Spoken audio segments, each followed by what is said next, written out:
Koliko košta sloboda? Pitanje je na koje najbolji odgovor zna Srbija. Puno puta smo platili Njemce. Posljednji put pre 22 godine, u ratu koji će ostati ispisan na stranici istorije kao jedan od najnepravednijih, jer se ceo svet okomio na jednu zemlju koja je samo htjela da bude slobodna. Poštovani gledalci, upravo smo dobili vest našeg reportera iz Prištine da su neprijateljski avioni agresorskih NATO snaga oko 20 časova izvršili raketne napade na teritoriju Kosova i Metohije. Kao što ste čuli, poštovani gledalci, i za Beograd je pre nekoliko minuta dat znak za vazdušnu opasnost. Poštovani gledalci, ostanite mirni.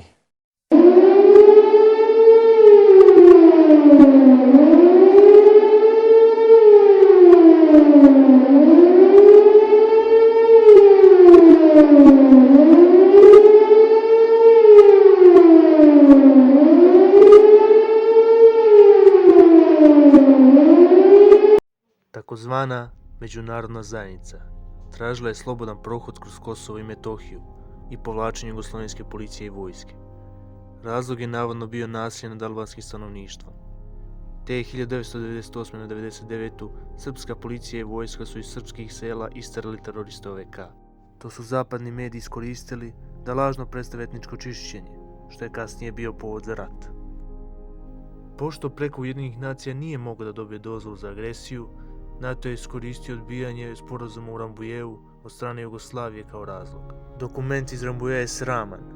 On oduzima suverenitet i integritet jedne zemlje, namerno takav napravljen da ga niko, pa ni Jugoslavija, ne može potpisati.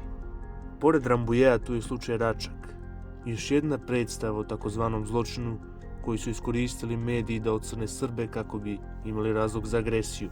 Iskoristivši ubijene teroriste kao nevine Albance, spinovanjem je pokrenuta kampanja za napad na Jugoslaviju, a režiser ovoga bio je William Walker. Sada, kada je pozadina agresije otkrivena, da vidimo kako je sve to proteklo. Odnos snaga bio je neuporediv, 19:1, o budžetu koji se broji u hiljadama milijardi da se i ne govori. Ipak i pored te ogromne razlike, nije sve išlo kako je NATO hteo. Zbog sjajne vojne inteligencije naše vojske, umjesto 3 dana koliko je NATO planirao da će Jugoslavija predati, rat je trajao 78 dana. Nakon toga potpisan je Kumanovski sporazum i doneta je rezolucija 1244 Ujedinjenih nacija, što se smatra uspehom jer garantuje teritorijalni integritet Srbije, ostavljajući Kosovo i Metohiju u sastavu naše zemlje. Bez obzira na to, posljedice agresije su katastrofalne.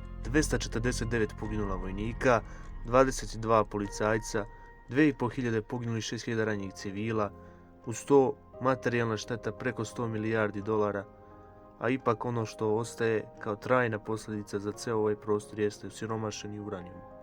Zbog agresorske kiše osuđeni smo na to da nam se deca rađaju sa deformitetima, bolestima. Korišćenje osiromašenog uranijuma je protivno svim zakonima. To je jedan genocid nad državom, nad narodom, nad prirodom, nad svim. Prošlo je 22 godine. Rane ne zarastaju. Ožiljci su tu. Tražimo pravdu. Hoćemo istinu. Hoćemo da za zločin neko odgovara. Ne, nećemo zaboraviti. Oprostit ćemo samo onima koji se pokaju i izvine. Ali jedno nećemo. Decu vam nećemo oprostiti.